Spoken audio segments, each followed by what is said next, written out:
The concrete dust hung heavy in the air, thick like tension. A circle of workers stood frozen, eyes darting between two men. At the center, Brandon Miller's voice cut through the noise like a blade. "You think you know better than me, Reyes? You're a nobody here. Just lift bricks and keep your mouth shut." Daniel Reyes stood silent, calloused hands clenched at his sides. His steel-toed boots were planted, unmoving, as the other workers shifted uncomfortably. He didn't respond. His face was blank, but his eyes burned. Brandon chuckled and turned away, loud enough for all to hear. "This is why we don't hire guys off the street. No education, no brains." Laughter, nervous, scattered, but no one stepped in. Daniel exhaled slowly. He didn't blink. He didn't flinch. Just watched the man who humiliated him walk away like he'd won something. What they didn't know, what Brandon couldn't imagine, was that Daniel Reyes had once worn a hard hat of his own, not as a laborer, but as a leader. And this wasn't the beginning of his story. It was the reckoning. Before we dive deeper, make sure you subscribe and hit the bell.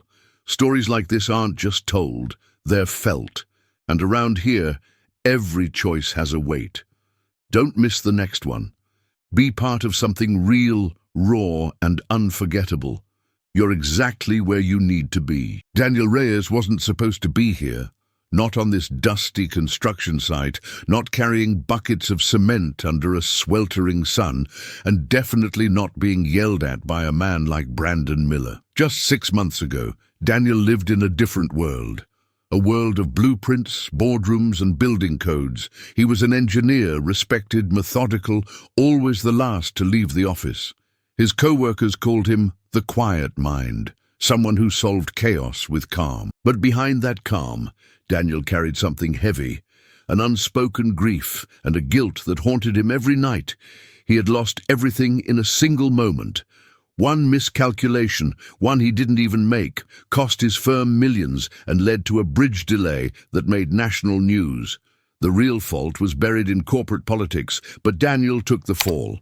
He chose silence over blame. And in that silence, his reputation collapsed.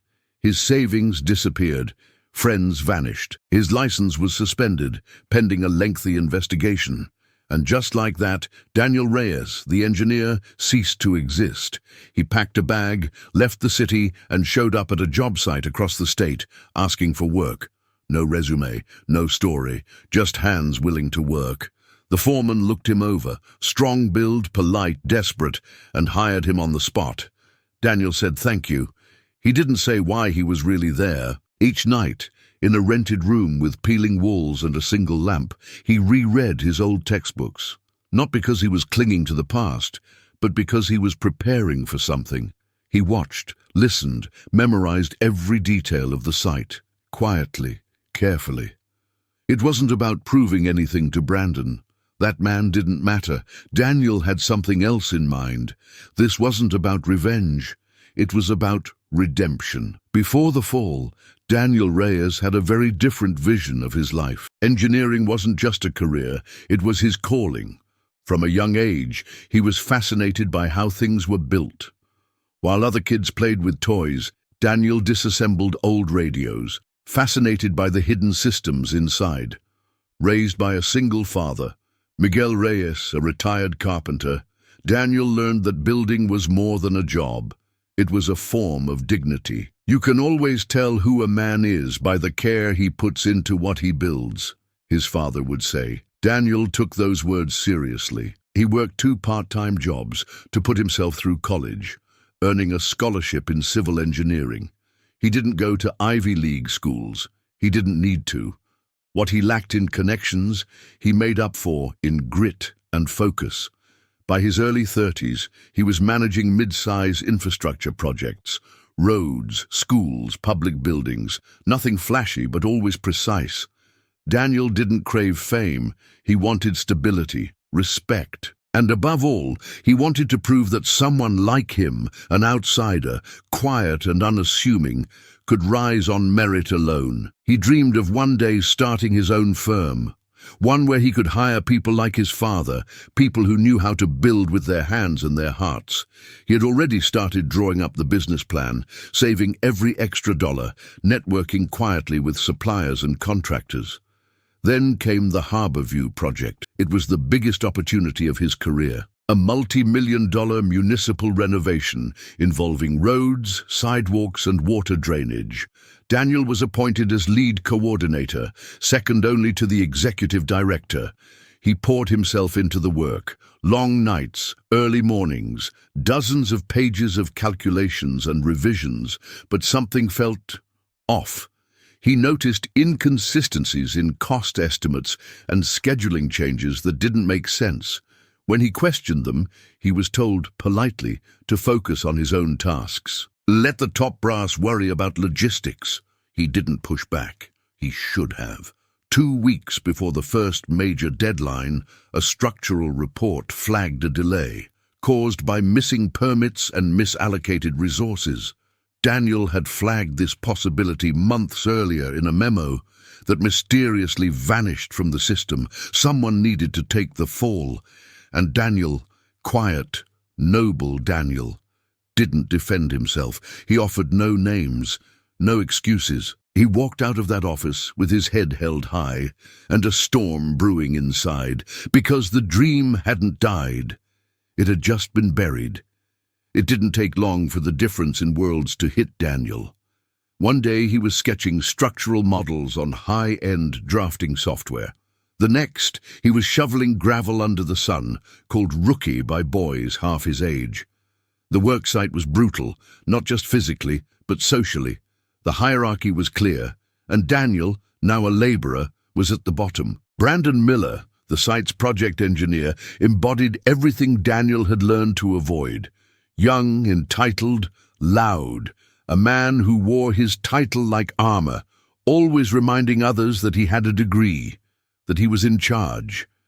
It didn't matter that Brandon barely listened during safety briefings or brushed off concerns from the crew. He had the power, and he used it. Daniel kept his head down. He didn't correct Brandon when he made basic surveying mistakes. He didn't flinch when Brandon mocked his slow pace or questioned his intelligence.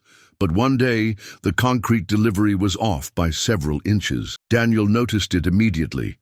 If they laid it that way, the slope would cause water to pool, an eventual liability. Quietly, he mentioned it to Jake Coleman, a fellow laborer. Jake nodded, went to Brandon, and relayed the warning. But instead of appreciation, Brandon exploded. "Who told you that?" "Reyes, the guy who barely speaks." Brandon marched across the site, pointed at Daniel, and in front of everyone let loose. "You got a civil engineering degree I don't know about, Reyes. No? Then maybe keep your nose out of grown-up business."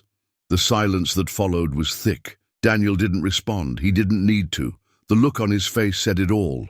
Calm, controlled, but deeply, unmistakably disappointed. Later that week, another mistake surfaced, this time a measurement miscalculation on Brandon's part. Daniel could have fixed it discreetly. He didn't. He watched as the issue delayed the schedule and cost the company a fine. Brandon didn't blame himself. He blamed the workers, specifically Daniel. A formal warning was issued against him for disruptive behavior. One more, and he'd be off the crew.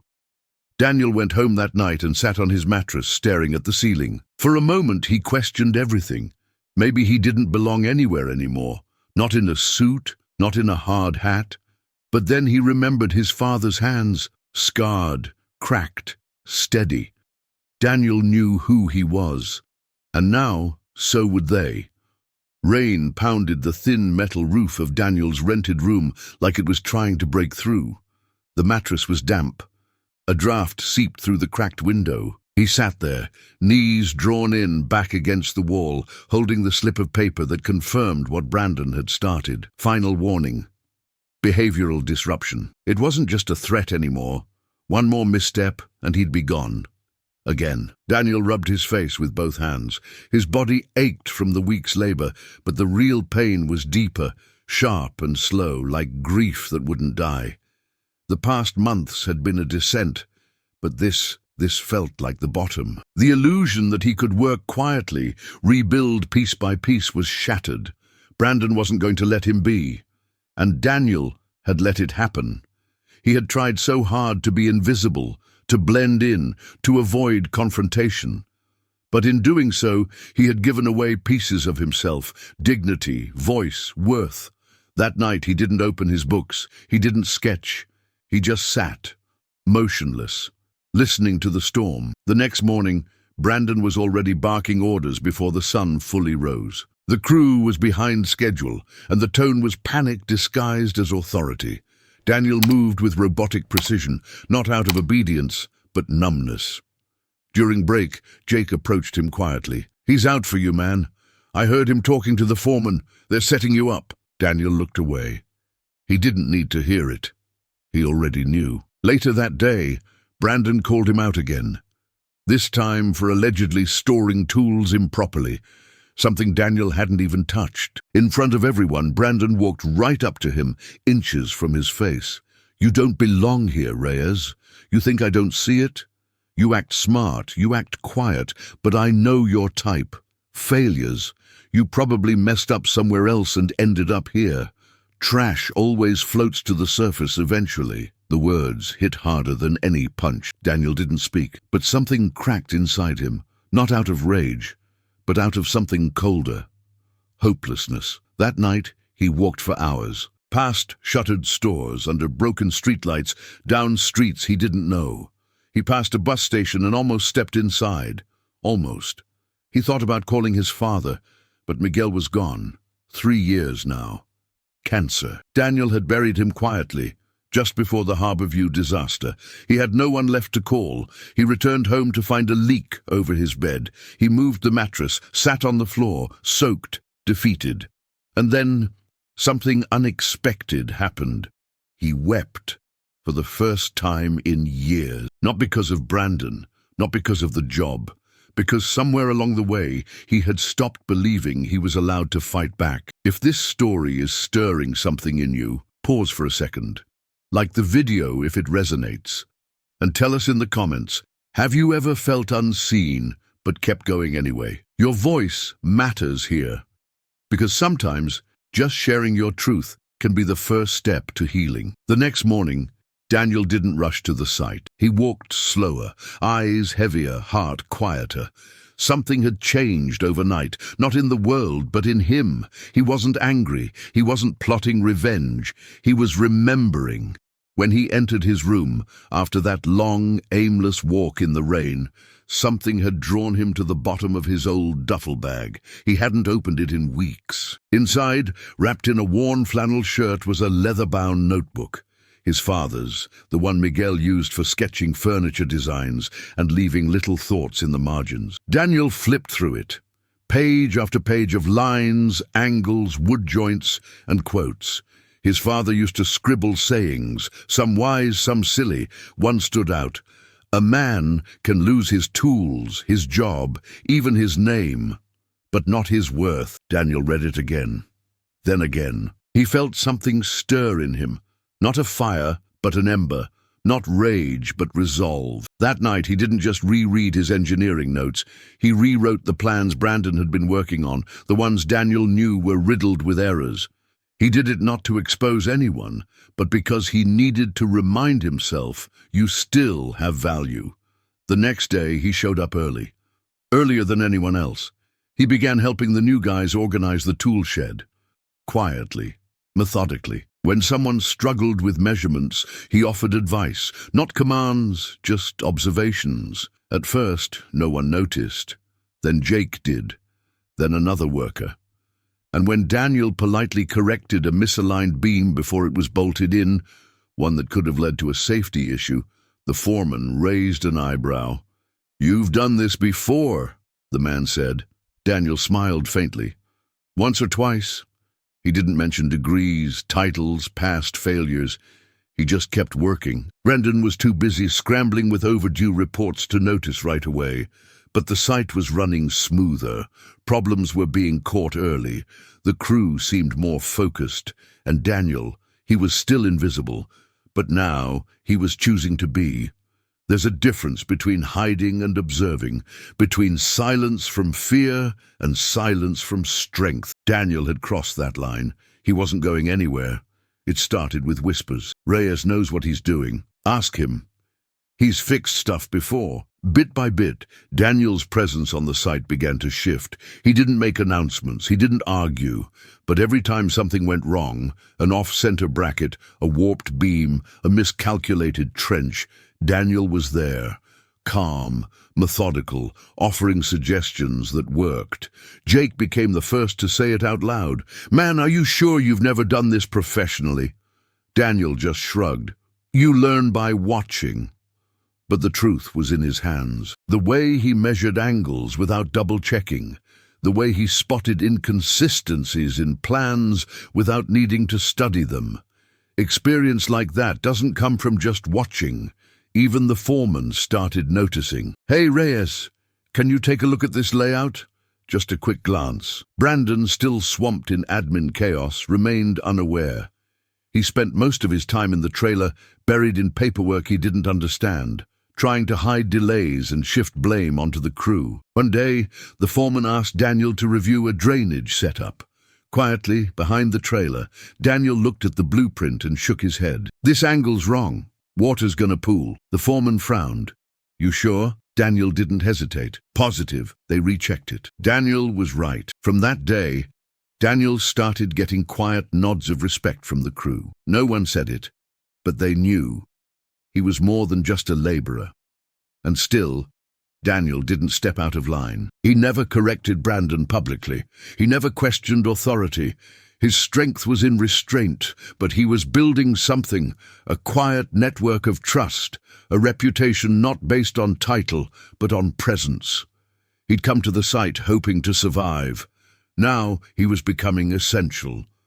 At night, Daniel continued redrawing Brandon's plans, marking errors, correcting slopes, flagging potential issues, not to expose, not yet, but to be ready. He didn't know when or how, but he knew a storm was coming. And when it did, he would be the one holding the foundation steady. Daniel's quiet rise didn't go unnoticed forever. Brandon finally caught on one Thursday morning when he overheard two workers discussing how Reyes saved the crew from redoing the concrete forms. His reaction was instant and venomous. He stormed across the site, eyes locked on Daniel. "You fixing stuff without my approval now?" Daniel didn't flinch. "I just pointed out a misalignment. The foreman made the call," Brandon scoffed. "You think you're some kind of expert? You're here to take orders, not give lessons." From then on, the atmosphere shifted. Brandon started assigning Daniel to menial, isolated tasks. Loading gravel, hauling waste, anything to keep him away from the crew. He also doubled down on undermining him in front of others, calling him the professor, always with a sneer. Daniel didn't react.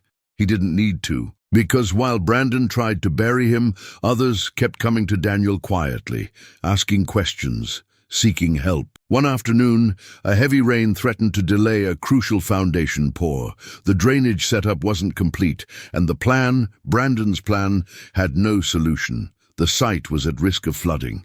Brandon panicked. The foreman was out. No backup plan. No time. Daniel stepped forward. "I have an idea. It's not on the blueprint, but it'll work," Brandon snapped. "You don't make decisions on this site." Daniel nodded. "Then make it yourself. But if you follow that plan, we'll lose 2 days and have to redo the whole section." Brandon stood frozen. The crew looked back and forth between them. Tension thick. One of the senior workers, Rick, stepped up. "I trust Reyes. What's your call, boss?" Brandon's jaw clenched. Then, silence. He stormed off to the trailer, slamming the door. Daniel acted. Calmly, efficiently, he guided the crew to dig a temporary drainage trench. They redirected the water, covered the materials, and secured the site. Rain poured. Nothing flooded. The next morning, the foreman returned, impressed. "Heard you saved our hides, Reyes." Daniel just nodded. "Did what I could." The foreman gave him a long look. "You ever think about coming back?" Officially, Daniel's breath caught. He didn't answer right away, because he didn't know if he was ready. But something had shifted again, not just on the site, inside him. He wasn't hiding anymore. He wasn't surviving. He was leading. The call came in just after lunch. A safety inspector from the city was doing a surprise audit on the site, checking permits, measurements, progress, and compliance. Word spread quickly, and the crew scrambled. Brandon burst from the trailer, pale, flustered, clipboard shaking in his hand. Daniel stayed calm. He'd seen this before. Brandon tried to organize the plans, but the paperwork was a mess. Measurements didn't match the site. Several permit documents were incomplete or missing. He started barking orders, demanding last-minute changes that only made things worse. Then the inspector arrived. She walked the site with professional eyes, snapping photos, jotting notes, asking direct questions Brandon couldn't fully answer. At the retaining wall, she paused. "This slope isn't consistent with the permit specs," she said, frowning. Brandon stammered. "It's within tolerance." "No," Daniel spoke, stepping forward. "It's not. But there's a correction plan. I drew it up. With your permission, ma'am." Everyone froze. Brandon's eyes widened. "You don't speak for this company." The inspector raised an eyebrow. "But he just did. Let me see the correction plan." Daniel pulled a folded diagram from his tool belt. Clean, clear, precise. The inspector reviewed it in silence, then nodded. "This is solid work. Where did you learn drafting like this?" Daniel looked her in the eye. "I used to be an engineer." Brandon laughed bitterly. "Used to be." But the inspector didn't laugh. She turned to Brandon. "This correction plan solves 3 of the 5 issues I was about to cite. Why wasn't it implemented?" Brandon froze. The foreman stepped in then. "Because Brandon didn't write it. Reyes did." The inspector narrowed her gaze. "So Reyes corrected your engineering failures?" Brandon went silent. The inspector finished her review, gave a written warning. But thanks to Daniel's plan, the site avoided fines and a potential shutdown. As she left, she said quietly to the foreman, "If I were you, I'd put that guy back in a position that matches his talent." Later, in the trailer, the foreman sat with Daniel. "You ever think of coming back? Full-time. Not labor. Consultant. Maybe more." Daniel looked at the offer. He thought of Miguel, of Harborview, of the man he used to be. "I'm not ready for the title," he said, "but I'm ready to build again." Brandon was transferred 2 weeks later to a smaller site, without ceremony. No one clapped. No one missed him. Daniel didn't gloat. Instead, he showed up early the next morning, like always, coffee in hand, boots laced tight. The crew greeted him differently now, with nods, with respect, with quiet acknowledgement. Not because he'd won, because he'd endured. Because he'd shown them what true leadership looks like, not in yelling, not in blaming, but in standing tall when everything tries to break you down. What Daniel Reyes proved wasn't written in manuals or hung on office walls. It wasn't something you could measure in blueprints or deadlines. He showed that quiet does not mean weak, that humility is not the same as submission, that sometimes the strongest person on a team isn't the one giving the orders, but the one who stays standing when no one believes in him. Daniel's story was never about revenge. He never tried to destroy Brandon, never raised his voice, never exposed others to elevate himself. He simply chose to be better every single day, bit by bit, step by step, and through that steady resolve, he reminded everyone around him of something they'd forgotten. Character isn't proven by position. It's revealed under pressure. He took humiliation and turned it into discipline. He took exile and turned it into opportunity. Most people faced with injustice either explode or disappear. Daniel did neither. He endured, and in doing so, he lit a quiet fire in everyone watching. A reminder that you don't need a title to have value. You just need courage to remember who you are when the world tries to make you forget. Months passed, and the construction site began to evolve, not just in structure, but in spirit. Daniel continued working, now officially listed as a technical advisor, though he never made a big deal of it. He still wore the same boots, still carried the same lunchbox, still listened more than he spoke. But people came to him differently now. New hires were quietly told, "If you're unsure, ask Reyes." He'll help you. Supervisors started forwarding blueprints to his desk before meetings. The foreman stopped checking Daniel's notes because they were always right. Then one day, the company's regional director visited the site. After a full tour, he sat down with Daniel. "I've read your reports. Your adjustments have saved us tens of thousands. We'd like to bring you back. Officially, full engineer status, pay, benefits, title." Daniel paused. He looked around at the crew, men who now trusted him not because of a degree, but because of how he carried himself when it mattered most. He smiled. "I appreciate the offer," he said, "but I think I'm already doing the job I was meant to do." He chose to stay, not because he lacked ambition, but because he had finally found peace. And because sometimes healing isn't rising back to where you were. It's discovering you never needed to fall to begin with. Have you ever been underestimated? Treated like you were less because of where you came from or what title you didn't have? Daniel Reyes's story is a reminder that no one can define your worth unless you let them. Sometimes the greatest strength isn't in fighting back with force, but in standing still with purpose, in choosing dignity when the world expects you to break. How many people around you might be hiding silent stories of greatness? How many laborers are really leaders, waiting for someone to see them? If this story made you feel something, if it reminded you of someone you know, or even of yourself, don't keep it to yourself. Leave a comment, share your thoughts, tell us your story. And if you haven't yet, subscribe to this channel for more powerful journeys like this one. Real stories that reveal the weight behind every choice we make. Because here, we don't just tell stories, we uncover the truth that lives beneath them.